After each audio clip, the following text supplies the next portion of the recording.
Here's the question nobody in rural America is being asked to think about clearly. Who is actually buying the farmland? Because the story the GOP tells is that progressive elites and globalist forces are threatening the family farm. And while you're looking over there, here is what is actually happening. Bill Gates owns approximately 275,000 acres of American farmland, which makes him one of the single largest private farmland owners in the United States. He is not alone. Institutional investors, private equity firms, foreign sovereign wealth funds, and a handful of ultra wealthy individuals have been accumulating farmland at a pace that has restructured the entire ownership profile of American agriculture over the last 15 years. The Vice President of the United States, J.D. Vance, is a stakeholder in firms whose investment strategy includes farmland consolidation. That is not a conspiracy theory. That is a financial disclosure. According to the USDA, roughly 40% of America farmland is now rented rather than owned by the operator. The average age of the American farmer is approaching 60. When that generation retires or dies, the question is not whether their land will change hands, it is who will buy it.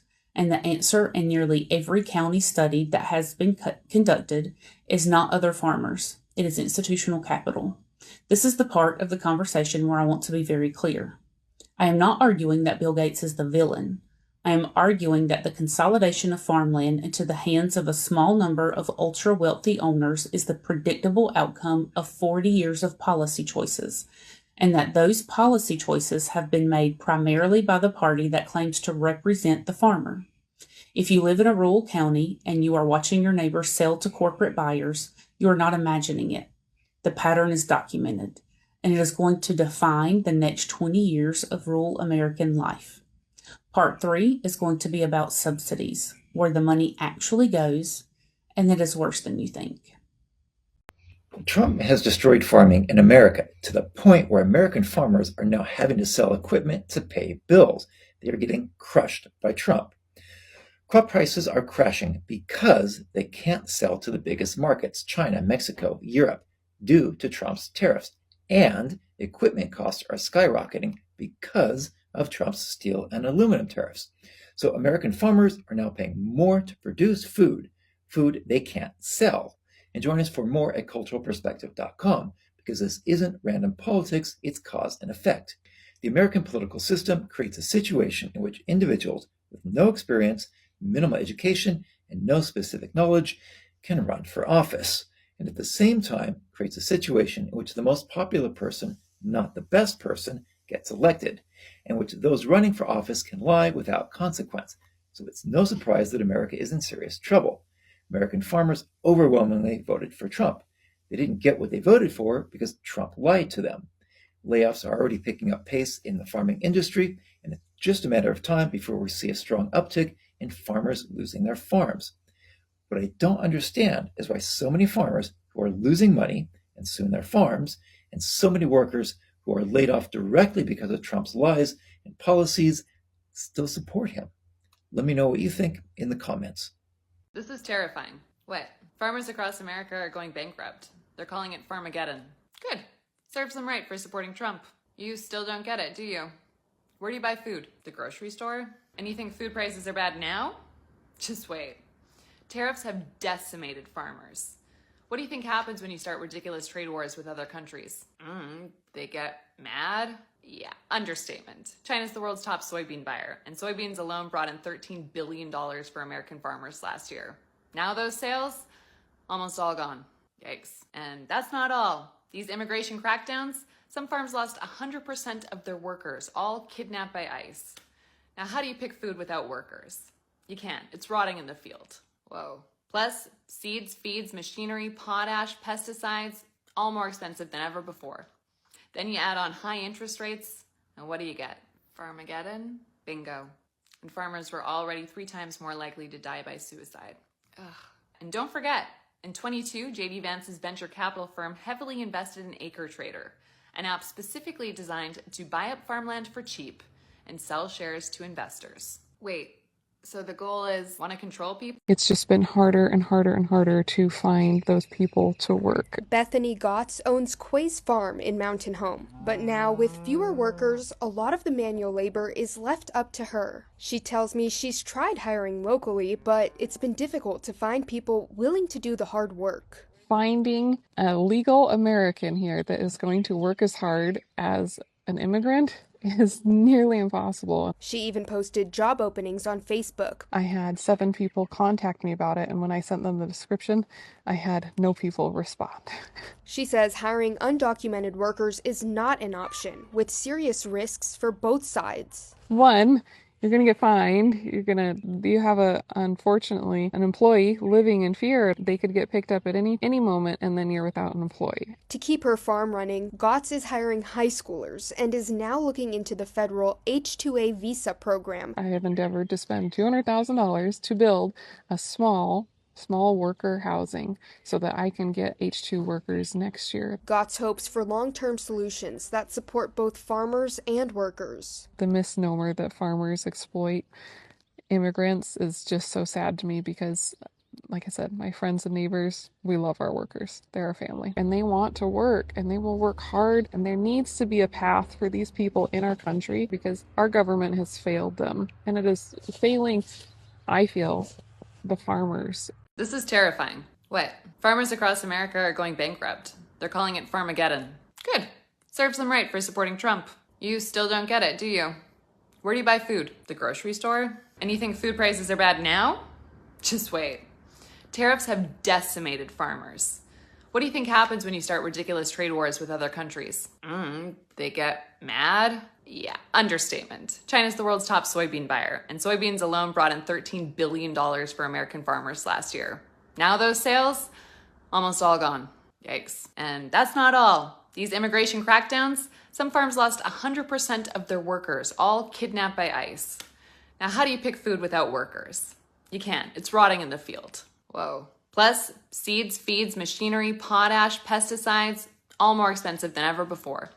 Then you add on high interest rates, and what do you get? Farmageddon? Bingo. And farmers were already 3 times more likely to die by suicide. Ugh. And don't forget, in 22... All of us farmers have officially fucked around, and we have officially found the fuck out now, guys. I am on the verge of bankruptcy. I'm on the verge of tears. Overnight, all of my help fled. My help, out of fear for their safety, their lives, they fled. And now I am left out here standing in my unharvested carrot field.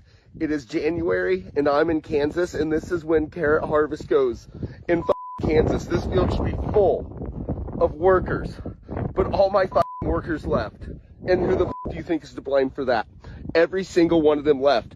Now I have to by myself try to fill that truck with a load of carrots in one day, and I can't do that, guys. I have to get these carrots to market by next week, or my contract is terminated. This is $936,000 worth of carrots right here, and I can't pick them by myself. If they're unharvested, I will get kicked out of that contract, and I will get sued by the Planters Loves Carrots company. Multiple different farmers across the United States are admitting that Donald Trump's tariffs are absolutely crippling them. If this continues, they're going to go bankrupt at rates we've never seen in American history. Listen to them. Fertilizer and seed and diesel fuel, all of these things have just about tripled in price. And I'm selling my commodity for the same thing I was in the 80s. I've never seen anything like this. And it's all due to the president's tariffs. And an Arkansas farmer is also pointing out that Donald Trump's tariffs are a direct cause of this, saying we produce 40% more agricultural products in this country than we can consume domestically. 1 in every 4 rows of soybeans goes abroad. China is the largest importer of soybeans in the world. For the first time in 20 years, China's bought 0 soybeans and 0 new crop corn out of this country. We went from $12 billion to 0. The price for them doing their business has tripled, and their sales are plummeting drastically because other countries aren't importing our crops anymore. You know it's not good when they're being forced to sell their crops at 1980s prices while paying 2025's cost. The math doesn't add up. They're going to go out of business. Farmers are losing their farms across this country. Generational livelihoods are on the line, and rural communities are collapsing at levels we've never seen before, all because of Donald Trump's tariffs. And these aren't just Democratic talking points. These are words coming directly from the farmers themselves. What has gotten us to this point is the mergers and consolidations of ag input suppliers, In 2015, Monsanto and Bayer merged. They were competing against each other. And that was during Obama's administration. They didn't do a thing about that. They let it happen. They let it happen. When I started farming, we had 5 or 6 Arkansas-based seed companies. Monsanto, there's none. There's none. They're all owned by Bayer or Pioneer. In the last 40 years, thousands of seed companies have merged into 3. 46 fertilizer firms have merged into 4. And just 2 farm machinery companies dominate the markets for tractors and combines.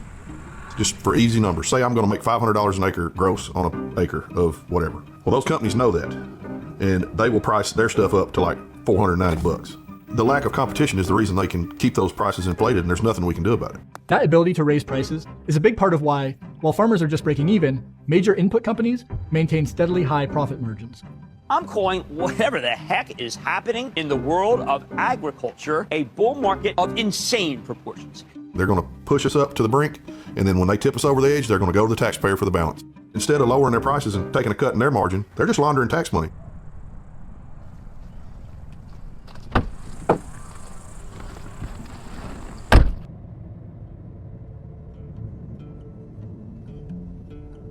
This is it. That's the old elementary school. All the schools are closed now, but that's what's left of the elementary school.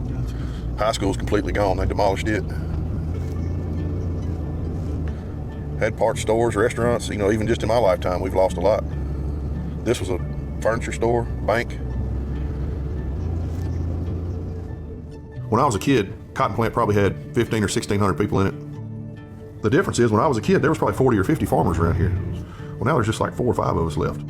And every time one of them goes out of business, that's less business for the parts store, that's less business for them, the restaurants. So every time consolidation happens, rural America dies a little bit more. Since 1997, the U.S. has lost over 300,000 farms and now has fewer farms than ever in its history. In a functioning market, farmers with high input costs could just raise their selling prices. But on the selling side, they're getting squeezed just as hard by their buyers, the companies that control the global grain trade. There's really about 4 big grain companies. Ben Lilliston is a farm and trade policy analyst who's looked at the influence of big grain companies like Cargill, Bunge, and Archer Daniels Midland. These 4 big grain companies control almost 80% of the market in the U.S., and in many regions of the country, there's only 1 or 2 of them. Farmers are relatively weak players in the system, price takers in economic terms, meaning they have to take the price that the grain company offers. We cannot negotiate with a buyer like ADM or Cargill and say, no, $10 isn't good enough, I'll give you my soybeans for 12.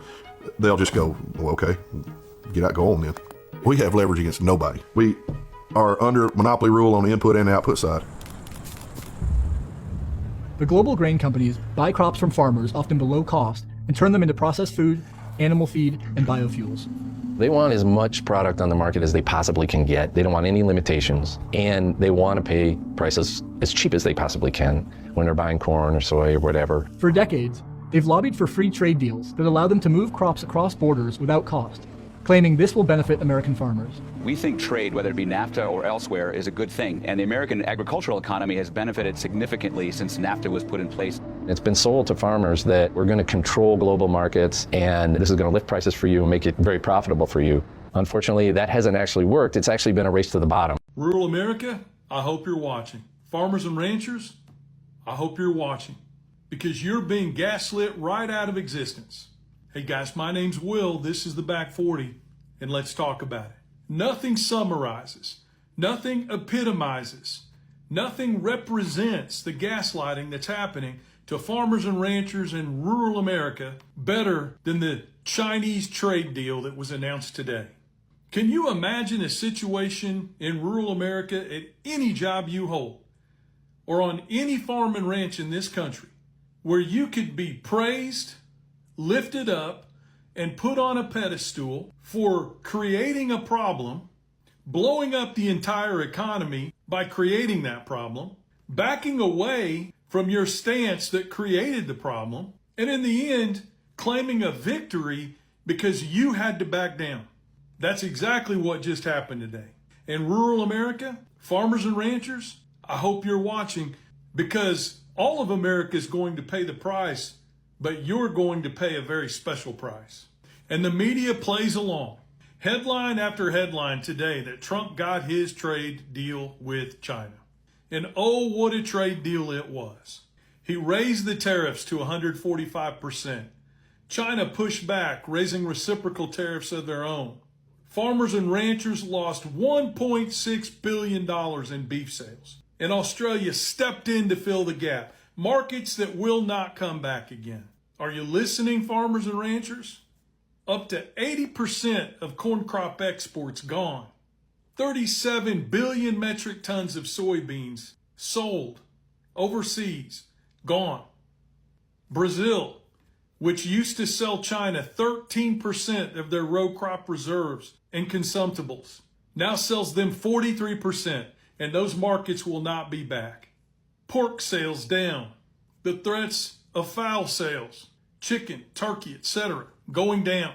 And what did we gain as a result? The administration admits that China gave up not one single concession to get this deal. Not one. All that happened is that the two sides agreed to lower these tariffs and to back off for 90 days, at which time they would begin to start talking about the longer term issues. So again, just to summarize, we raised tariffs on China 145%. China reciprocated and raised tariffs on the United States. Foreign markets went away that will never come back again. And billions of dollars in American agricultural sales are gone forever. All of it. All of it. So that the president and this administration, which understand agriculture and rural America about as much as I understand brain surgery and how to walk past the Shoney's all-you-can-eat breakfast bar without dipping into the biscuits and gravy, all so that they could claim a victory based on giving up, turning tail and running, rolling away with no wins, letting the Chinese show us up on the world stage, and caught in the wake, standing there in the diesel smoke, breathing in the fumes of failure, are the rural people of this country and farmers and ranchers, who more than any other group will suffer the consequences of what just happened over the past 3 months. And on top of that devastated economy, that billions of dollars in lost sales, that loss will be compounded by program after program after program designed to mitigate the risk associated with having an administration that doesn't understand rural America and agriculture. That damage will be mitigated by program after program after program going away, leaving farmers and ranchers, 30% of whom did not vote for this president, holding the bag. Many of them left with a hole in their farming and ranching budgets of anywhere from $10,000 to $300,000 because they signed a contract promising them that if they improved their operations, they'd be reimbursed for a proportion of those expenditures. Frozen, gone. Unless, of course, they were conservative farmers and ranchers screaming the loudest on social media, crying those crocodile tears. It's a sad state of affairs. And it doesn't matter if you're a Democrat, a Republican, an independent, or if you wouldn't touch politics with a 10-foot pole. You're going to suffer the consequences of this bad deal. It's time to wake up. It's time to admit you were lied to. We've got farmers in this country planting crops, not because they think they're going to sell them at a profit, but because they think they're going to get the highest amount in crop insurance for that crop when it's sold at a loss. It's time to wake up. It's time to put these culture wars aside and start voting in our best interest, because how much longer do we have with Wall Street and corporate ag and international companies standing on the sidelines waiting to buy up our small farms and ranches as they fail? As bankruptcies increase, as farmer and rancher unalivings increase in this term just like they did in his last term, it's time to wake up. Join us here at the Back 40. Go to the Back 40 Official, allspelledout.com, and join us in this fight. We can't lose very many more battles like this. We can't lose our farm programs. We can't lose SNAP in rural America. We can't lose Medicaid in rural America. We can't lose infrastructure investment in rural America. We can't allow reverse Robin Hood, where money is taken out of our rural schools and given to kids that are already attending private schools. The harm that will be done will be incalculable in rural America. And I, for one, am not going to stand idly by and watch it happen. And I want you to join me in the effort. It's time to stand up. It's time to put labels aside. It's time to do the right thing. It's really so sad. hearing such stories from an industry that supports a livelihood of the people of America. Yeah, if they're going through that because of government policies, because of tariffs, we're seeing less of exports of food happening now. It beats my heart, it beats my understanding, it fills me with a lot of agony, and I'm sad to hear this, and I hope the situation gets better. I hope farmers get back to their feet so they can make a living out of this. The country is a better place. Let me know what you think in the comment section below about this. See you in the next one.